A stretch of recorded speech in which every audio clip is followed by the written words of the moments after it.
Thank you very much, Andrew. It's Friday afternoon, and we're sort of the tail end of the conference, and I'm aware that people have flights to catch and other forms of transportation. So we will try to keep time and make sure that we finish on time so that you don't miss your flights. The East African community has a population of around about 153 million people, a GDP of over 110 billion. These are numbers that make people listen, and especially when you're talking about capital markets. But capital markets in the East African community face the common challenges of low capitalization and liquidity, although there are differences between individual member states. And it is accepted that a well-functioning capital market can accelerate economic growth and therefore alleviate poverty. So how do we get there? And that is really the challenge that I would like to pose to our distinguished panel today. To help us discuss this and come up with some thoughts, thought starters perhaps, we have Dr. Richard Sezibera, who is the Secretary General of the East African Community. We have Honorable Henry Rotich, who is the Cabinet Secretary, the National Treasury of Kenya. We have Honorable Mwigulu Nchemba, Deputy Minister for Finance in Tanzania. We have somebody who is no stranger to this conference, Yong Wang, Deputy CEO of and EVP of the China-Africa Fund. And then we also have today, replacing Ambassador Valentin Rugwabira, Governor John Rwangombwa, hope I haven't massacred that too much, Governor of the National Bank of Rwanda. So welcome all, gentlemen. I would just like to set this up by saying that, what I'm about to say is, of course, no news to people in this room. Normally when we talk about capital markets particularly, there are a lot of comparisons. There are comparisons between regions, Asia and Africa. There are comparisons between countries. We've heard them throughout this meeting. But we have to be careful with comparisons. And I learned this lesson from my now 14-year-old son, who was 11 at the time, and he wasn't doing very well in school. So his mother and I called him aside and said, look, you're not doing very well, you need to work harder. And then we made the mistake of comparing him to his friend, who was doing, slightly better than him. And I said, why can't you be like your friend? And without a doubt, without a second's hesitation, he just said, well, he has very clever parents.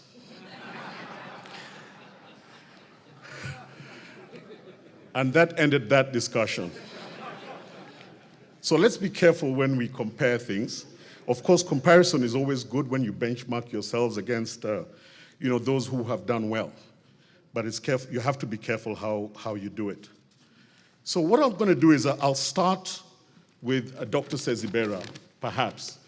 And just, if you could just tell us, with capital markets and capital market integration in the East African community, what exists today? We know that there has been some work. What exists today, perhaps? What has been happening? And what are some of the challenges that you see ahead? Well, thank you very much. First of all, the East African community, I should say, is aimed at widening and deepening integration among the 5 partner states. And in the widening part, we've, over the last few years, formed a customs union with a single customs territory now. We have a common market and monetary union that was signed in 2013 with a 10-year roadmap to a single currency. We have shared infrastructure and are looking forward, beginning this year, to a constitution-making process for a federation for East Africa. So we are a community that aims at widening integration, but also deepening it. And in the deepening part, especially for the common market and capital markets integration agenda, is based on 6 pillars for us. First, we are engaged in financial inclusion and strengthening of market participants. We are harmonizing financial laws and regulations against common standards. We are encouraging mutual recognition of supervisors and adoption of best standards. So, for example, we currently are engaged in benchmarking all our countries' capital markets against the International Organization of Securities Commissions. We've done that for Kenya, for Uganda, for Tanzania, for Rwanda and Burundi. And in the case of Rwanda, we are engaged in a process of benchmarking the Rwandan capital markets against the 30 standards for the International Organization of Securities Commission.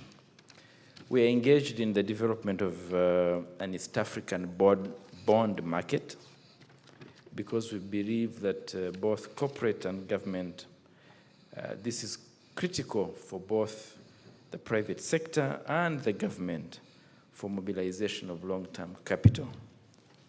And finally, we are engaged in capacity building, both for the EAC itself, but also for our regulators and market players and investors. So what have we done over the last few years? We've developed council directives.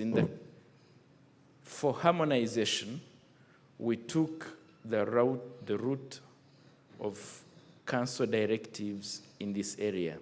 And these council directives are binding on all our partner states. So we've developed a number of council directives, and we have prioritized a number of areas. So we have council directives on public offers for equity securities. We have council directives on public offers for fixed income securities, for public offers for asset-based securities. We have council directives on collective investment schemes, on corporate governance for the EAC market intermediaries, on regional listings in the securities market, and on admission to trading on a secondary exchange. We have a number of other other directives that we are working on because we believe they are critical for the capital markets of East Africa. These include licensing of market intermediaries, investor compensation schemes, takeovers and mergers, investor education and protection, anti-money laundering in the securities market, self-regulatory organizations, and on conduct of business for market intermediaries.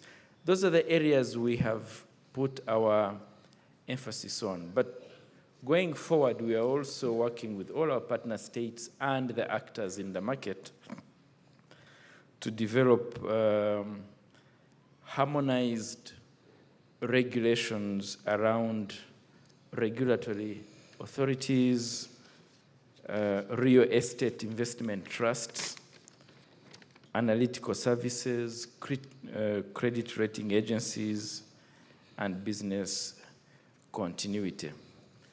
So those are our priorities. But we also believe that to deepen the capital markets for East Africa, we need to make sure that our standards are benchmarked against international standards. So yes, we are developing regional standards, but we believe strongly that they must be benchmarked against international standards, especially IOSCO standards. Let me conclude maybe by saying that we are working with our partners and the partner states around developing common standards for market supervision, because we hear that all the time. all the actors in this area want us to have common standards for market supervision, surveillance, and enforcement, and we are therefore developing a risk-based supervision policy framework. We are also working around increased regulations for increased cross-border investments. Our companies are increasingly cross-listing on our exchanges, but we must make sure that this cross-listing has common standards and fall under a common regulatory environment. And finally, we are developing a regional capital market infrastructure, and our aim is to integrate our capital markets. We will not have a single East African exchange, but we do believe that we can have an integrated East African capital market infrastructure, and working with our different, both the regulators, but also the market participants and our capital markets. We are developing a system to allow us to do this. So it is an important agenda for us. And I can say that this is one of the areas in which East Africa has moved fast forward and is moving increasingly in the area of harmonization and integration. Thank you very much, Dr. Sezibera. I'm going to come back to you on this particular issue of the regional capital market integration, because I think this is the crux of the matter. But let me turn to now my compatriot, fellow countryman, Honorable Rotich. Kenya is recognized as a leader in capital markets in East Africa. I think that has been said several times during this conference. Not only does it have the biggest market in terms of capitalization and liquidity, but it also has the oldest stock exchange and has therefore developed a pool of talent and experience that is perhaps very useful to this process. What is Kenya doing to help Dr. Sezibera's gallant efforts to try and reach this prize of an integrated regional capital market? Thank you very much. Yeah, I must say that you're right, Kenya has a big capital market in the region, which has been built over a long time, since independence, led heavily by the private sector. And as players in the monetary union, as already explained by the Secretary General, we are now implementing the monetary union protocol, which aims at a single currency in 10 years' time. I think we already, 2 years has already gone since we signed that, so we are left with less than 10 years to actually achieve that. One critical thing is really free movement of all, of course, goods, persons, and finance. So really in the area of finance, we have, I think, set ourselves with some of the convergence targets in order for us to achieve full integration. So I think what the Secretary General has said, where they have reached now, particularly on the directives, I must say Kenya is already implementing those directives. We've been reviewing our regulatory framework to comply with the directives.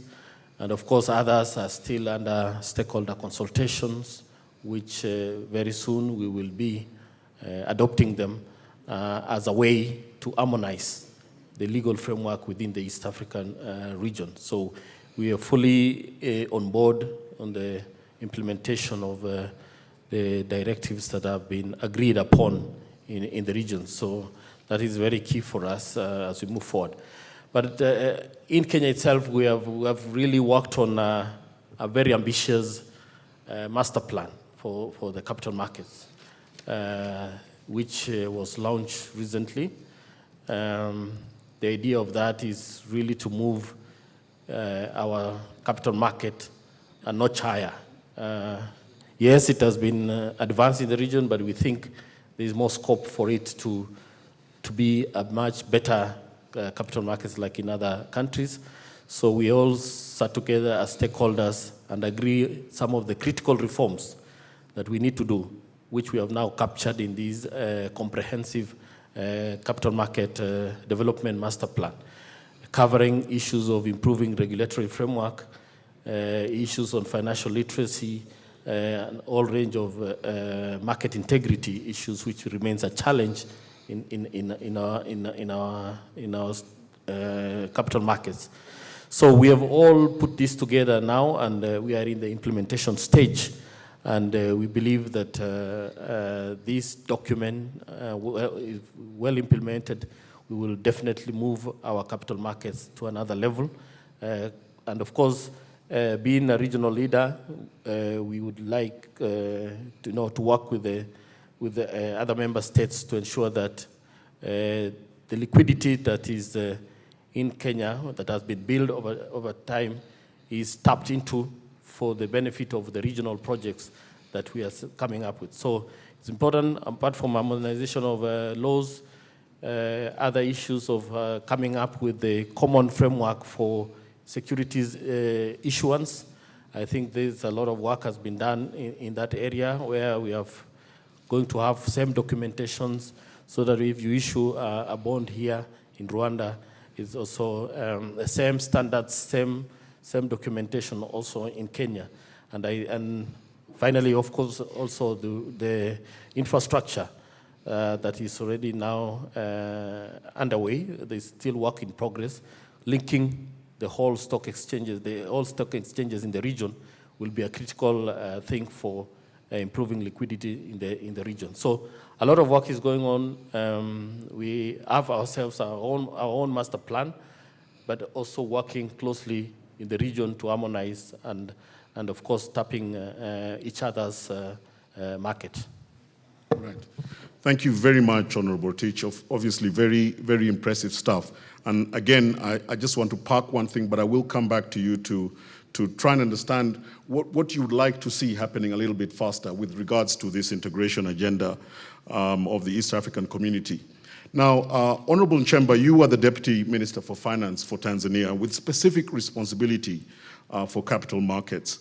Tanzania has made significant steps in recent years towards opening up its capital markets to foreigners, particularly.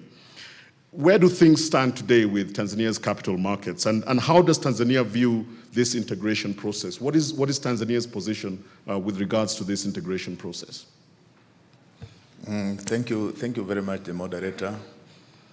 And I wish to thank also the organizers of this event. For sure, Tanzania has made a significant improvement on that, starting with uplifting the foreign participation, the foreign companies' participation in the capital markets. Formerly, we were ending up to 60%, and now we have lifted it to 100%, and this stance has increased the participation of foreign companies in the stock exchange market.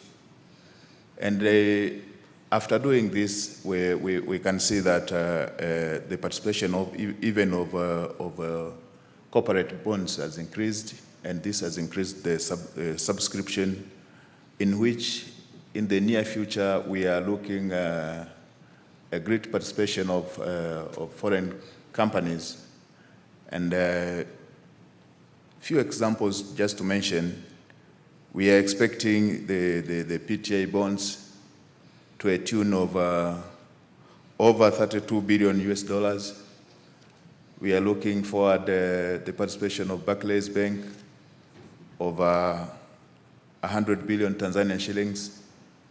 And equally, we are looking the participation of ADB over 800 billion. And these resources, the proceeds will be used as a source for financing infrastructure within the region.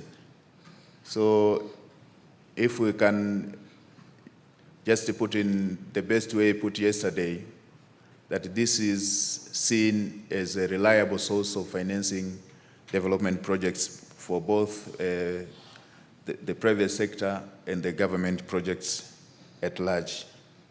And the step taken by Tanzania has increased even the market capitalization ratio as a ratio of GDP, which was around 12% in the past up to 13% recently.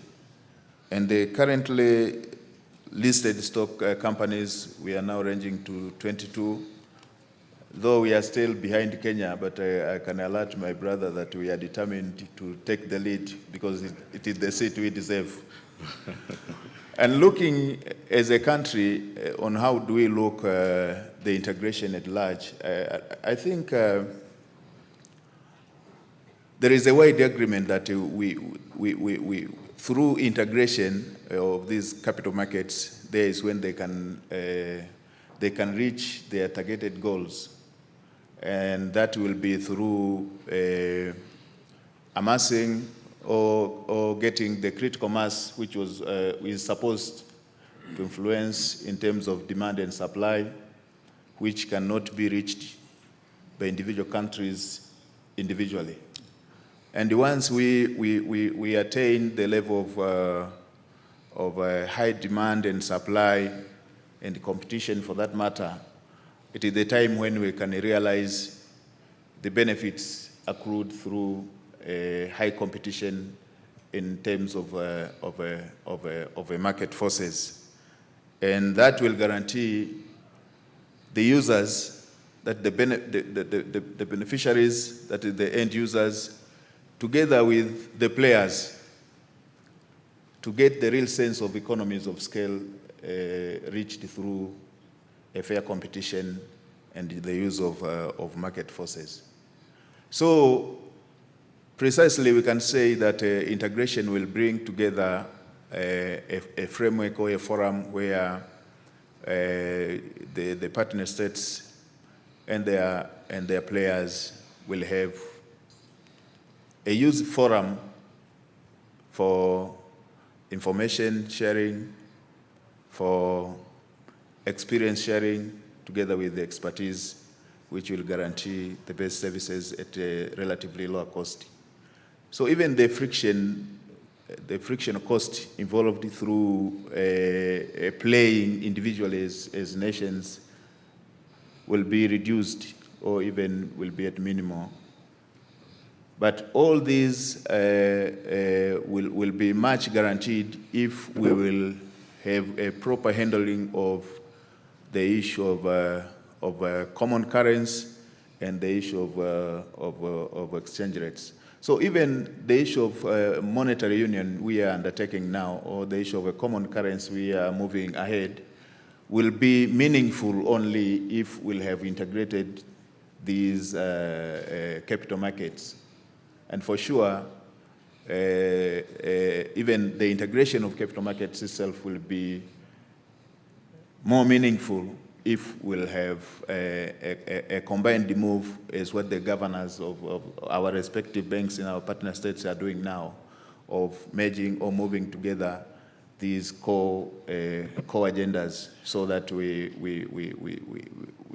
deviate from depending on aid to finance our development projects toward the most reliable and current and the call of today source of funding of our project through the capital markets. Thank you. Thank you very much, Honorable Nchemba. It was not lost on me that you mentioned in passing that Tanzania intends to overtake Kenya in terms of market capitalization and liquidity, and we'll come back and talk about that in a little bit. But I want to turn around now to Governor Rwangombwa.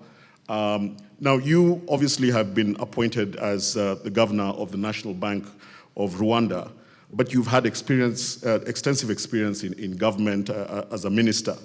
And Rwanda has no doubt, and I think perhaps I stand to be corrected if I'm wrong, I'm certainly no expert on the status of implementation of the East African Community protocols, but Rwanda has possibly done a lot more than the other member states in terms of implementing the free movement principles contained in the East African Community Treaty. And I know that this has been an agenda for the government of Rwanda ever since it joined the East African Community. And also during these 2 days, we have heard a lot about Rwanda's evolution towards creating a fully functional and effective national capital market. But given the size of the market itself here, the size of the country and the size of the economy, the benefits of integration perhaps would accrue a lot more to Rwanda than some of the other member states. And the question then would be, what do you think can be done? Because obviously Rwanda has been way ahead of some of the other member states in implementing some of these protocols, as I said. What would you like to see happening faster with regards to where the member states are with their national interests, as well as where the community is as a regional organization? Yeah, thank you. As you said, it's true Rwanda is a key and serious player in the integration agenda.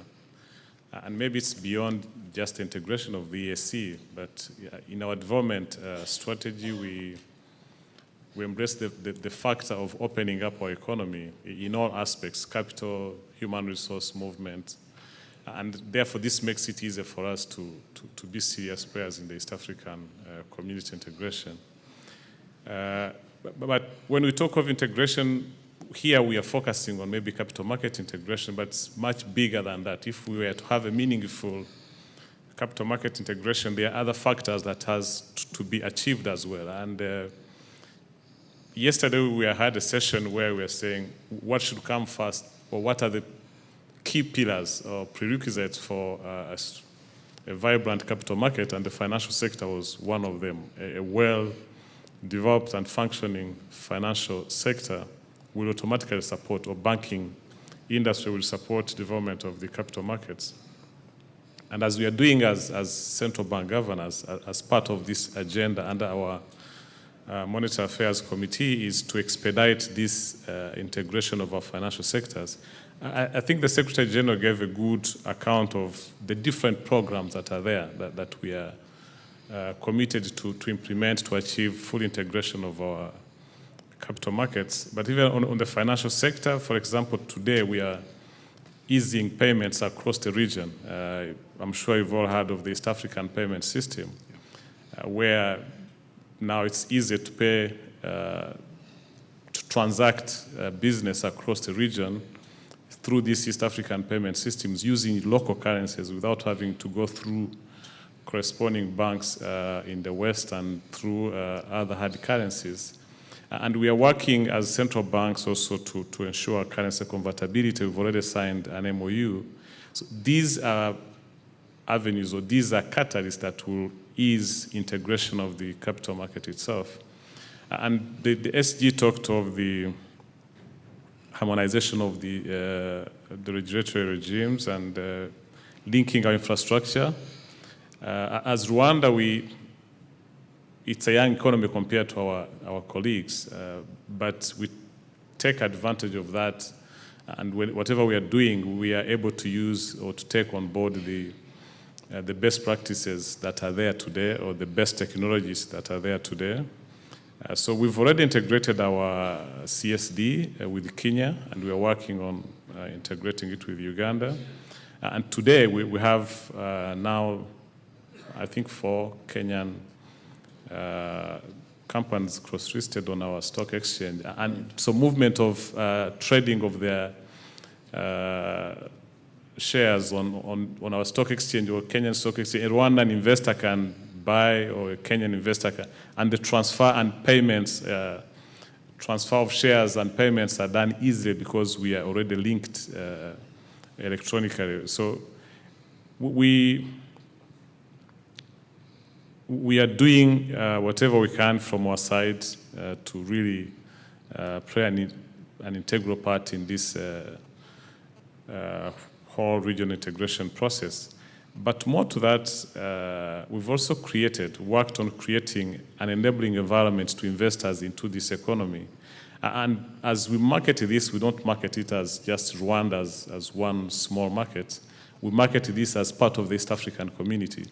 So we continue to make it easier for investors to come to this region by taking advantage of an environment we've created here. In fact, I'm told yesterday, I think Parliament passed our revised investment code that gives some special incentives to strategic sectors that we want to see more investment coming in, and the financial sector is one of them. So investors coming into our financial sector will benefit from more generous incentives that are put in the new investment code.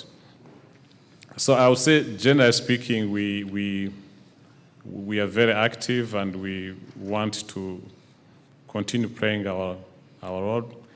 Us being maybe benefiting more than others, I don't know. I think we're all going to benefit equally. It's like saying Germany is benefiting more than Greece from the European Union, but I think they are all benefiting equally, or Greece benefiting more than Germany. So I think we're all bound really to benefit by, as His Excellency the President said yesterday, I think we are losing by continuing to have balkanized economies and capital markets and financial sectors. So the quicker we can integrate, the better for all of us as a region. Thank you. Excellent, excellent. And I'll just push you a little bit to say a little bit more about that last point, because Rwanda, again, very courageously implemented one of perhaps the more controversial aspects of regional integration all over the world, which is the free movement of people. Has that helped or hindered Rwanda, with specific eyes on the development of your capital markets? Maybe that full opening was done last year. So we see Africans traveling to Rwanda easier than it was before. We are not yet in position to quantify that in terms of real monetary terms. But looking at the easiest measure of this is the business to our airline, to Rwanda. At least what we see, what Rwanda has been achieving over the past years, I think this policy supports the business of Rwanda directly as a carrier in Africa. But interesting, the other day we had a Nigerian, not really very rich, who wanted to enjoy the good climate in Rwanda and decided to host his wedding here in Rwanda, and had hundreds of guests from Nigeria coming to Rwanda. If we didn't have this policy, it wouldn't have been easy for this kind of weddings to take place here. Taking hundreds to apply for visas would have been difficult, but it was easy for this Nigerian couple to carry hundreds of their guests from Nigeria to Rwanda and enjoy the hospitality of our country. So this is just a few examples I'm using to show how the opening up is benefiting. But yesterday I also said, in a panel I was in, which would be sort of linked to this opening up, you are saying, as we grapple with the issue of capacities, we know we all have issues of capacities in our economies, but maybe ours is a bit different based on our history. So the opening up we've had to attract skilled labor to our markets from anywhere, and more so from Africa, that is more affordable than we would get from the rest of the world. This has benefited us a lot to cover the gap, the skills gap we have today. In these ambitious plans or journey we have to develop our country, we couldn't do it with the skills we had, and we couldn't wait to develop our own skills. So we've been able to open up, and we've been able to attract here. We have many non-Rwandans in this audience that are working in the Rwandan financial sector and are helping to develop this sector. So this is already helping us to really expedite the development of our country. And as we integrate as East Africans, we're even bound to benefit much quicker than that. Thank you. Excellent, very impressive. I can tell you that my training is as an attorney, and you know, we lawyers never ask a question we don't know the answer to already. And you answered it exactly as I wanted you to. Perhaps a lesson there, as with many things Rwanda does, you know, for other member states. Let me turn now to you, Yong. You have been on this stage a number of times during this conference and speaking, you know, quite passionately about the opportunities in Africa. And, you know, it's now common knowledge that China, over the last 10 or so years, has emerged very dramatically as a key partner in Africa's development. But as an outsider, you know, coming into Africa, and particularly for the purposes that you are doing for investment, you know, what kind of things would you like to see? Are we doing the right things with regard to, particularly with regard to integration? Do you think that the priorities are right? Are there things that we could do better, faster, or perhaps some we shouldn't prioritize? Thank you very much, William. Yes, I think first of all, I think it's a reality that EAC has been accelerated the progress of integration considerably in the past years. And according to African Development Bank, among the 8 sub-region organizations, EAC has the highest level of integration.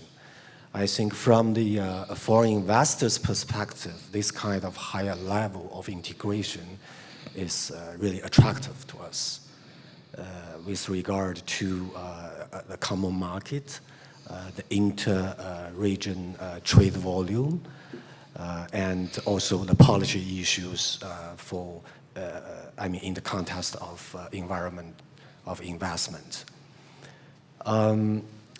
I can also feel the confidence from the Secretary General, from the CS Minister and the Deputy Ministers.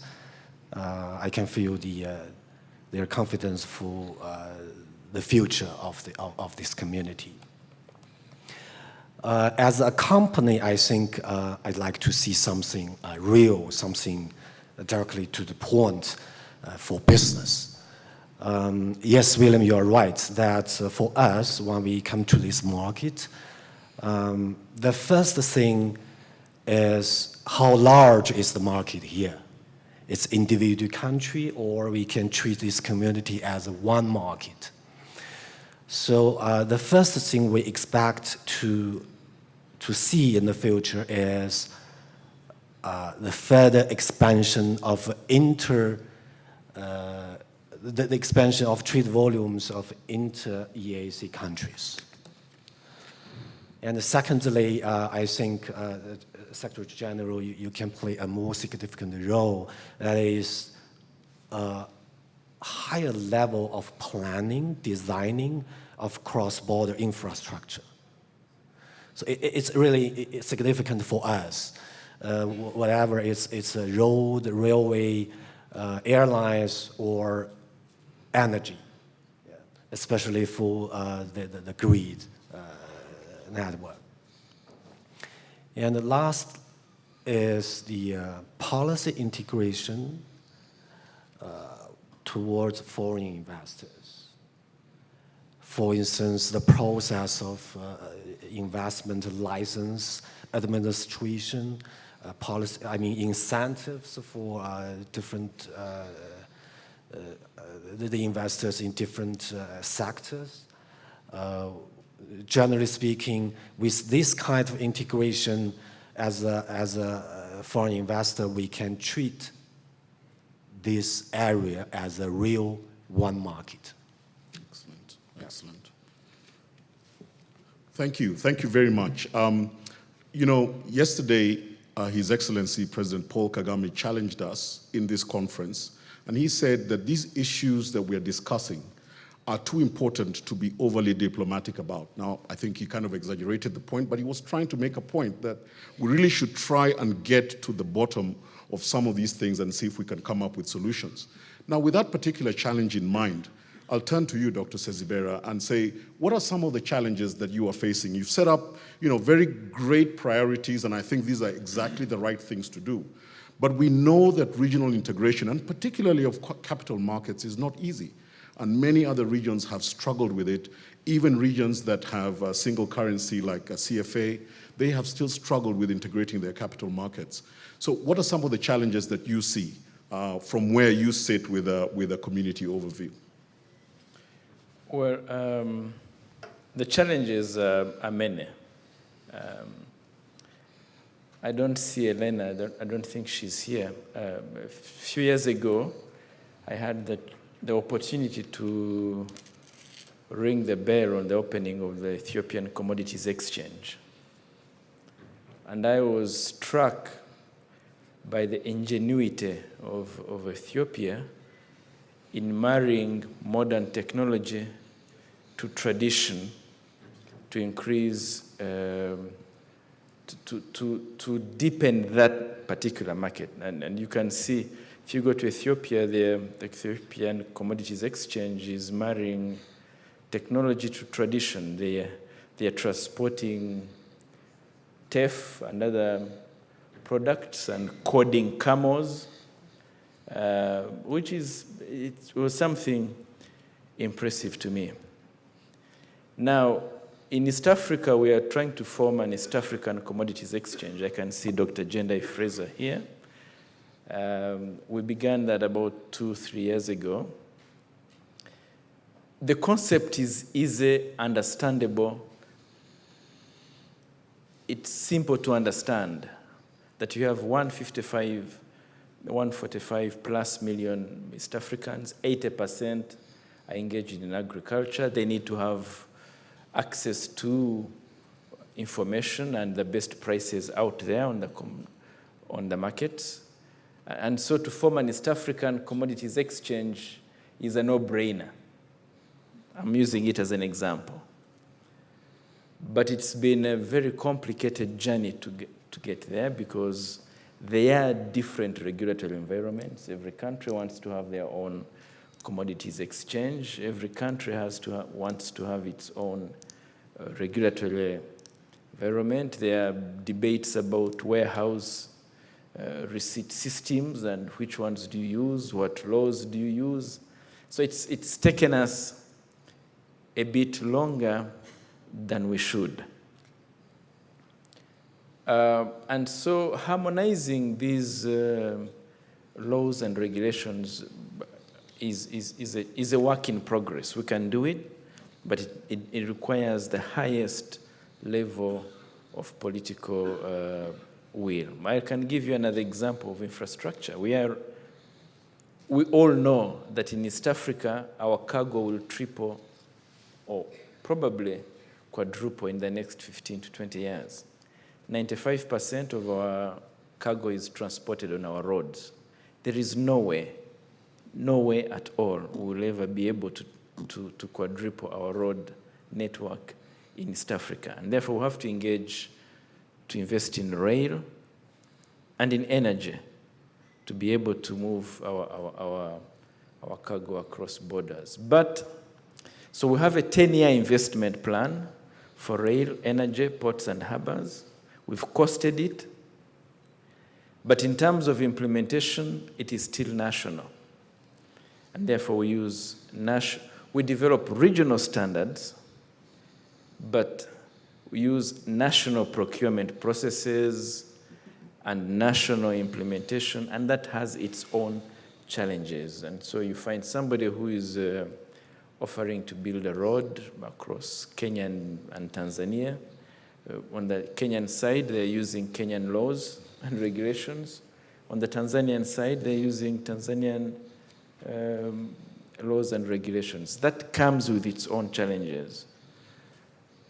When we come to our development partners, the World Bank, the African Development Bank, and others, they all have what they call regional envelopes, but that's the name. They are regional in name, but national in operation. So, last example, we were trying to construct a road between Kenya and Tanzania around Holili, eventually ending up in Arusha.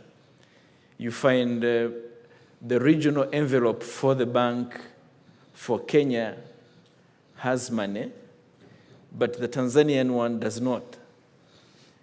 And therefore, you can do the Kenyan bit, but you cannot do the Tanzanian bit. Because, there's need to rethink regionalization, in my opinion, both from our partner states, but also from our development partners, so that when we say this is a regional envelope, it really is a regional envelope and does not depend on the national capacity to implement whatever it is that we want to implement. Okay. Well, excellent. Another question for which I knew the answer, and you got 100% marks. So I think what I want to do now is just take a pause from asking questions and perhaps try and get some reactions from the floor, challenges, questions, agreements, disagreements. Yes, sir. Can we have a mic?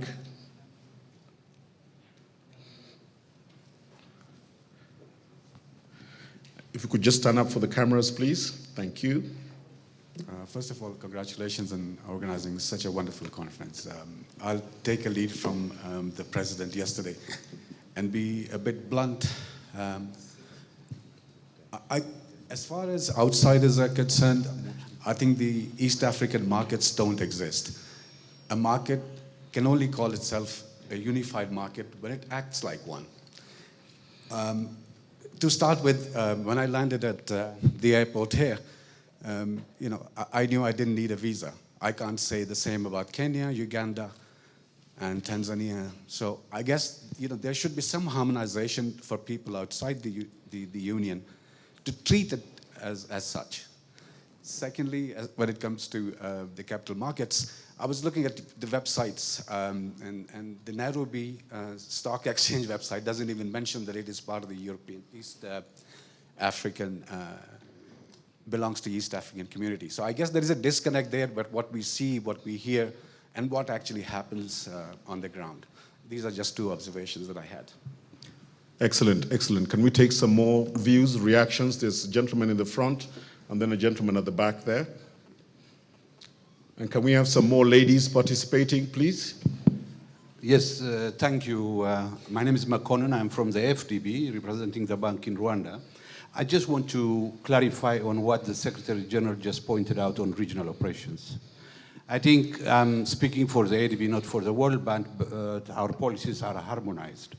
We do have regional operation envelope, but this envelope is not divided among those eligible countries equally.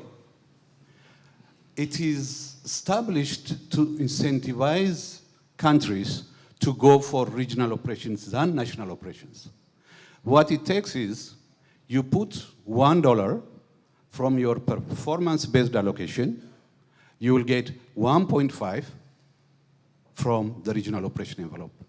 In this case, if country X, in this case I can say for sure, I represent the bank in Rwanda, Rwanda sacrificed national projects and goes for regional operations. Rwanda is cognizant of the fact that by putting that, they will promote regional integration and they will get more resources also to connect themselves with their sister countries. I think, Secretary General, this is a model we are working on, but I think we have a responsibility also. Those regional operations are financed fully, and what we do is we do have a prioritization process which is under the Vice President's purview, and we do have a homework to do. If that has happened, for sure, I believe that has happened, this is some food for thought for the ADB to look into in the future. Thank you. Well, Dr. Zezibera, you see an immediate reaction from one of your development partners by bringing that up. Can I have the next comment, please?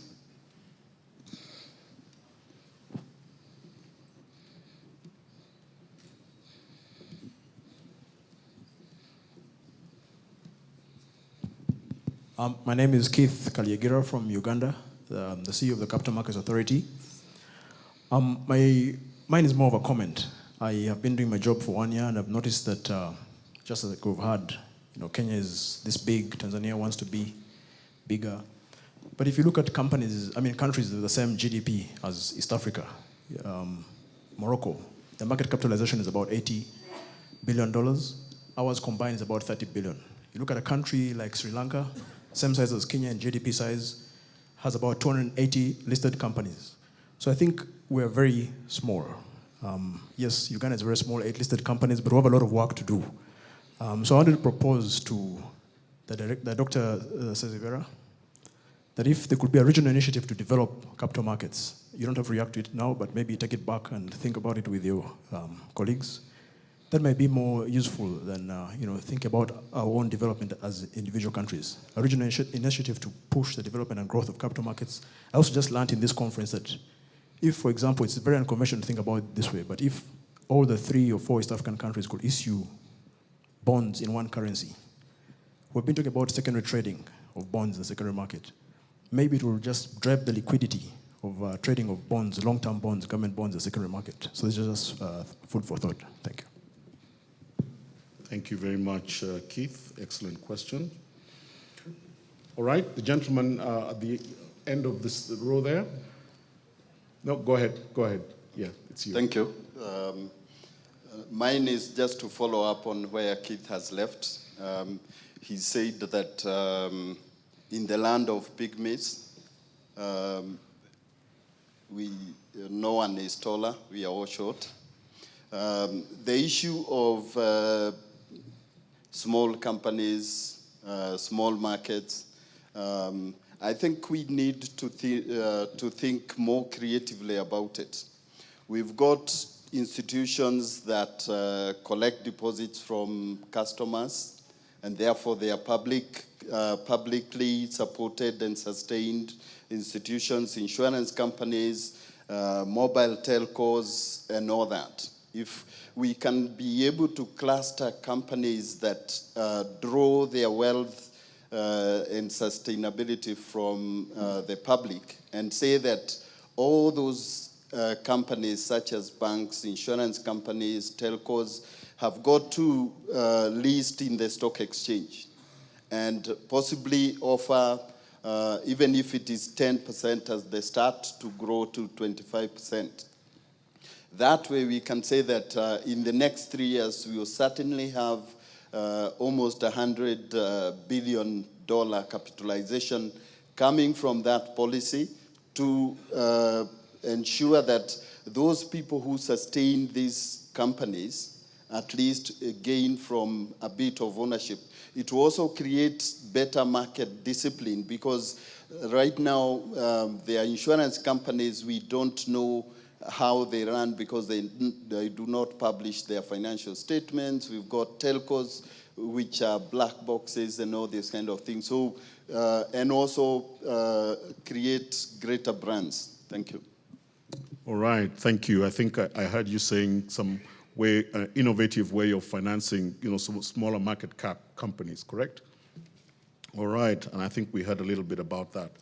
So I think I'll turn it back to the panel. I think we've heard, some pertinent points there. I'll start with you, Honorable Rotich, just because Kenya was mentioned in this particular remark by the gentleman. A market can only call itself a single market if it acts as one. And he gave the example of, he had very clear indications of what he needed to do to enter Rwanda. And he says he didn't see the same about Kenya and some other countries. What is hampering this sort of getting us all thinking as one market from a Kenyan perspective? Thank you very much. Yes, I know we all try to think to set up our own, everybody wants to do their own things in their own countries. And the example given by the Secretary General on the commodity exchange is very clear. Yes, I mentioned earlier on that we had our own plan on how to modernize our capital markets. Of course, when I say that is we are also binded by the regional market regionalization initiative, which already has been set. So our plan is to expand while at the same time making sure that we are actually integrating. I think it would be good first to really to perfect. There are so many challenges in every country.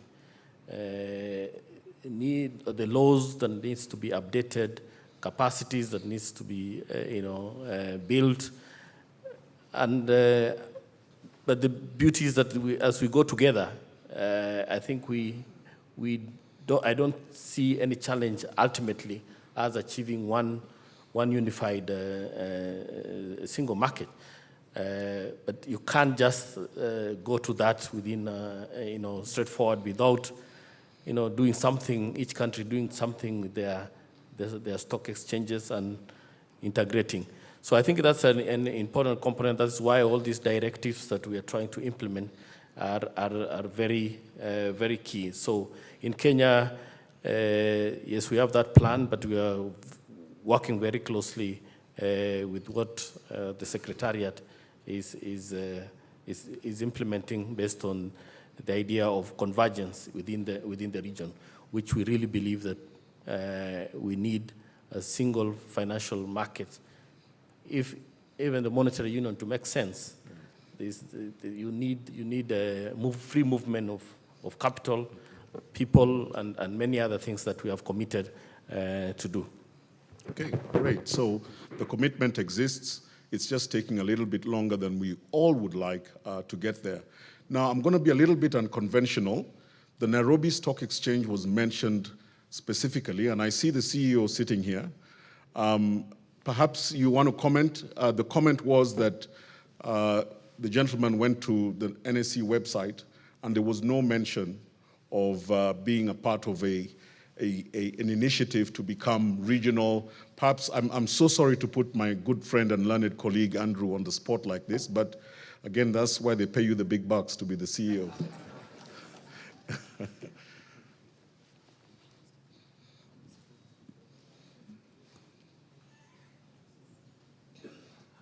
Thank you very much, William, and thank you for ambushing me once again.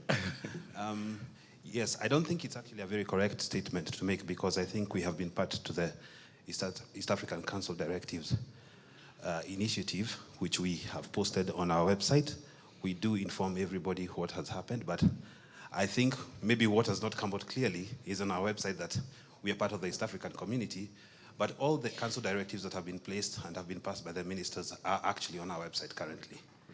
Maybe it's just an issue of, maybe if I could meet the gentleman who had raised that issue, I could talk to him. Absolutely, there he is. So yes, at the end of this, perhaps over a cup of coffee, you can both clarify. Thank you very much for that. And again, my apologies, Andrew. So if I could come back, to this particular issue of grouping smaller countries together, has been talked about, by a number of people here.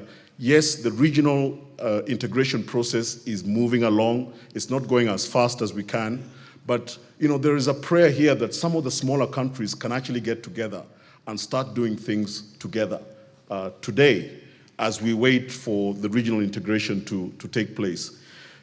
Governor, perhaps as one of the smaller countries that is as far advanced in this process, perhaps you could comment on that.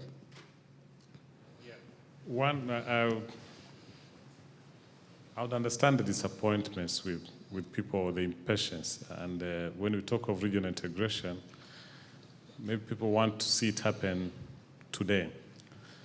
But there are some other people that are hesitant to, and are saying, I think the speed is just too much. You need to take your time and be sure of where we are going.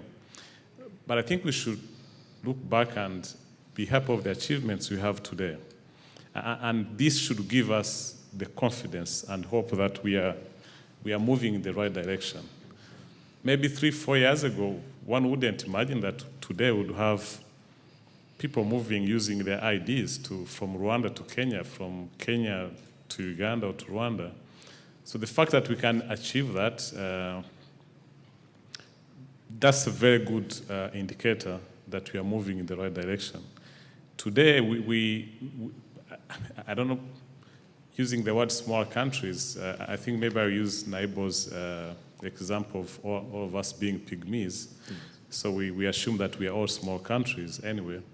Though Rwanda is smaller than Kenya in all ways, but we are all small countries and we all want to integrate. So the fact that today we've, as Rwanda, Uganda, Kenya have opened up to, how do you call it, one airspace. The telecoms are now linked to each other. We've removed all the barriers in terms of expensive roaming charges. One tourism visa, maybe our colleague from outside the region, maybe in the next 1 or so years, will have a visa that is like the Schengen, where when you enter into one country, you just drive through to another without any border controls. The other day when we were in our MAC meeting in Arusha just a week ago, we asked ourselves a question. Today we see these one-stop border posts being built. As we are working on a customs union, maybe we should change our investment priorities and forget about one-stop border posts, because tomorrow these borders should be removed anyway. As we are thinking of our cross-border trade, we thought we also need to rethink this maybe across our borders, because we are now uniting ourselves into a single economy.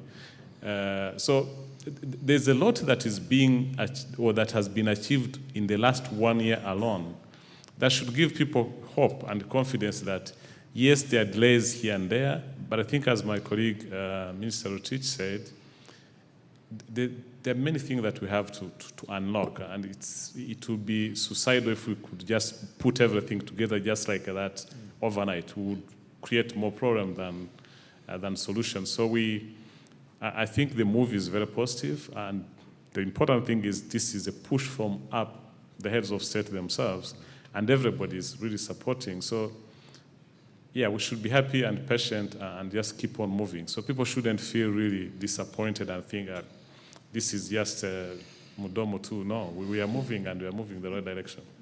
Thank you. Thank you very much. Very, very wise words. And I certainly do take the point that we in East Africa are all small markets. I think that point is very well made, and I think we all understand it. And hence, I think the impatience you see amongst a certain institutions and people to get this integration agenda going.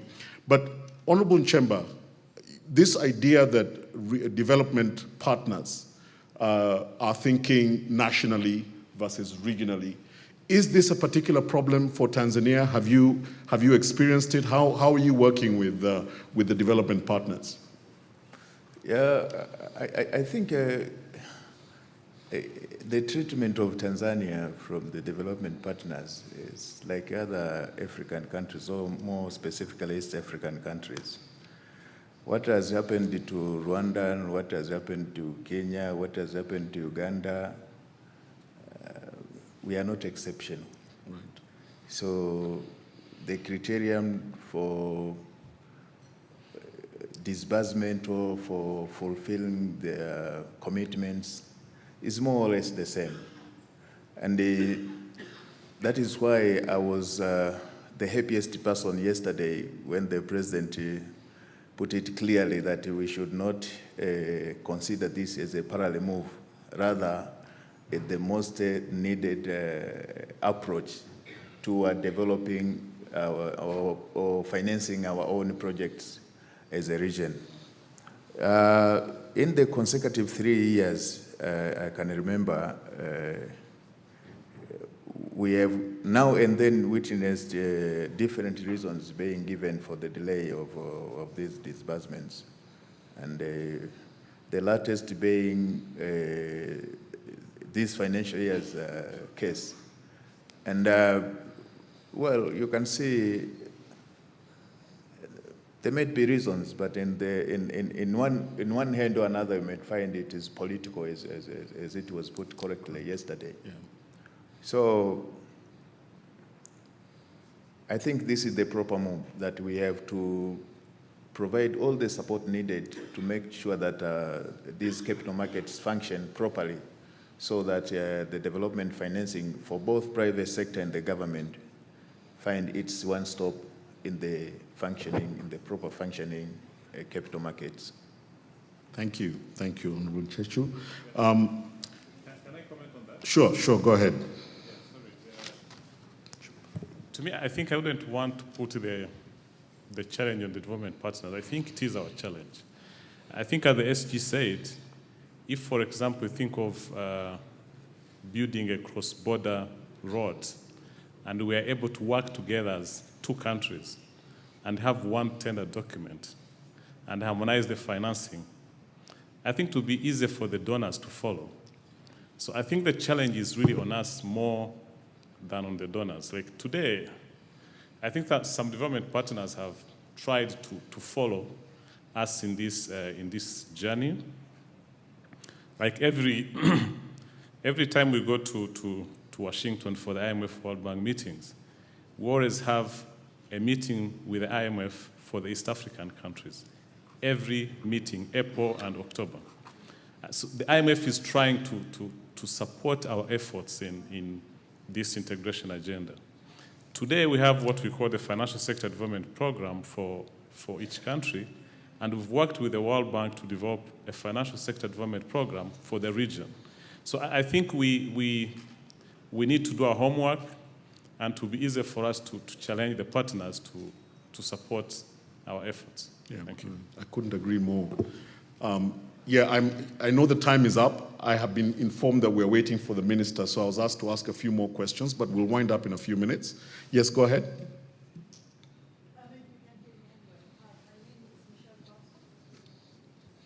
I think you need a mic for the system, yeah.